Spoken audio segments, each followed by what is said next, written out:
नमस्कार विद्यार्थी मित्रों, हिंदी विषय में पद्य 20 धरती की शान। आ काव्यना कवि छे पंडित भरत व्यास। धरती की शान एटले के आ पृथ्वी उपरनु जो कुदरतनु सौथी कोई श्रेष्ठ सर्जन होय तो ए मनुष्य छे अने मनुष्य ए आ धरती उपरनी शान छे। तो कविए અહીં આપણને મનુષ્ય ઈચ્છે તો શું કરી શકે છે તેના વિશે આપણને અહીં વાત કરવામાં આવી છે। તો આપણે કાવ્યને વિસ્તૃત રીતે સમજીએ। पहली पंक्ति में समझिए, धरती की शान तू भारत की संतान, तेरी मुट्ठियों में बंद तूफान है रे, मनुष्य तू बड़ा महान है। तो कवि અહીં કહે છે કે હે મનુષ્ય, તું આ ધરતી ઉપરની શાન છે, તું આ ભારત માતાની સંતાન છે, તારી મુઠ્ઠીઓમાં તોફાનને બંધ કરવાની તાકાત રહેલી છે। હે મનુષ્ય, તું ખરેખર ખૂબ જ મહાન છે। ફરીવાર આખી પંક્તિ સમજીએ। કવિ કહે છે હે મનુષ્ય, તું આ ધરતી ઉપરની શાન છે એટલે કે ગૌરવ છે, તું આ ભારત માતાની સંતાન છે। ત્યારબાદ બીજા વાક્યમાં જોઈએ, તારી મુઠ્ઠીઓમાં તોફાનને બંધ કરવાની તાકાત રહેલી છે। હે મનુષ્ય, તું ખરેખર ખૂબ જ મહાન છે, શક્તિશાળી છે। ત્યારબાદ તું જો ચાહે पर्वत पहाड़ों को फोड़ दे। तू जो चाहे, कवि कहे छे कि हे मनुष्य, तू जो इच्छे तो पर्वत अने पहाड़ों ने पण तोड़ी सके छे। तू जो चाहे नदियों के मुख को भी मोड़ दे। कवि कहे छे तू जो इच्छे तो नदियों प्रवाह ने पण वाળી શકે છે। मोड़ दे એટલે વાળવું। तू जो चाहे माटी से अमृत निचोड़ दे। कवि कहे छे हे मनुष्य, तू जो इच्छे तो माटीमांथी पण अमृत पैदा करी सके छे। तू जो चाहे धरती को अंबर से जोड़ दे। हे मनुष्य, तू जो इच्छे तो धरती ने आकाश साथे जोड़ी सके छे। अमर तेरे प्राण, मिला तुझको वरदान। कवि कहे छे कि हे मनुष्य, तारा प्राण ने अमर रहवानुं वरदान मळेलुं छे। तेरी आत्मा में स्वयं भगवान है रे।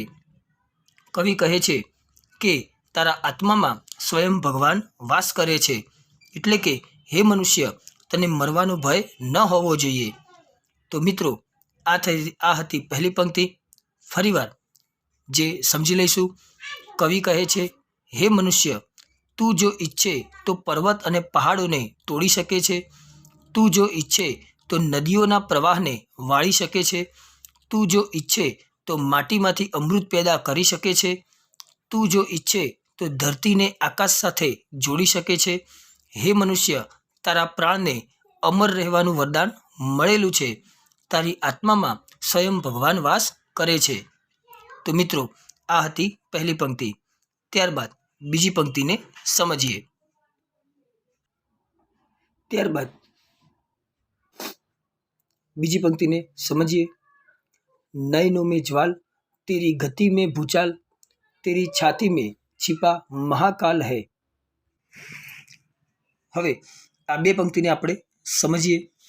तो कवि कहे छे कि हे मनुष्य, नयनों में ज्वाल, पहला आ समझशुं। नयन एटले के नेत्रों अथवा आँखों अने ज्वाल एटले आगनी ज्वाळाओ। कवि कहे छे हे मनुष्य, तारा नेत्रों में आगनी ज्वाळाओ समान तू गुस्सो उत्पन्न करी सके छे।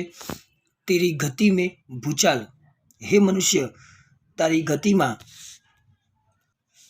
भूकंप लाववानी शक्ति रहेली छे। भूचाल एटले के भूकंप। एना पछी बीजी लाइन में, तेरी छाती में छिपा महाकाल है। छाती एटले के हृदय। हे मनुष्य, तारा हृदय में स्वयं महाकाल वास करे छे। त्यारबाद बीजी बे लाइन समझिए, पृथ्वी के लाल, तेरा हिमगिरी सा भाल, तेरी भ्रुकुटी में तांडव का ताल है। तो कवि कहे छे हे मनुष्य, तू आ पृथ्वीनो पुत्र छे। तारू भाल एटले के मस्तक, तारू मस्तक हिमगिरी सा एटले के हिमालयनी समान ऊंचू रहे छे। तेरी भ्रुकुटी में तांडव का ताल है। तारी भ्रमरों में शिवना तांडवनो ताल रहेलो छे। फरीवार આ બે લાઈન સમજીશું. કવિ કહે છે, હે મનુષ્ય, તું આ ધરતીનો પુત્ર છે. તારું મસ્તક હિમાલયની સમાન ઊંચું રહે છે.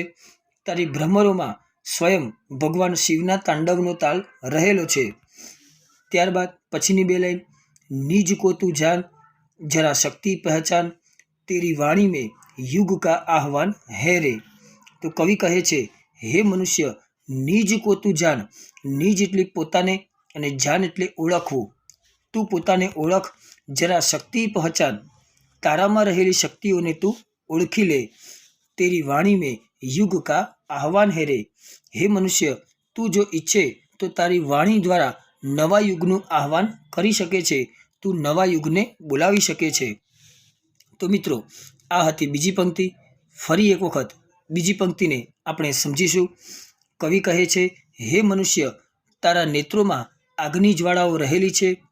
તારી ગતિમાં ભૂકંપ લાવવાની તાકાત રહેલી છે. તારી છાતીમાં સ્વયં મહાકાળ વાસ કરે છે.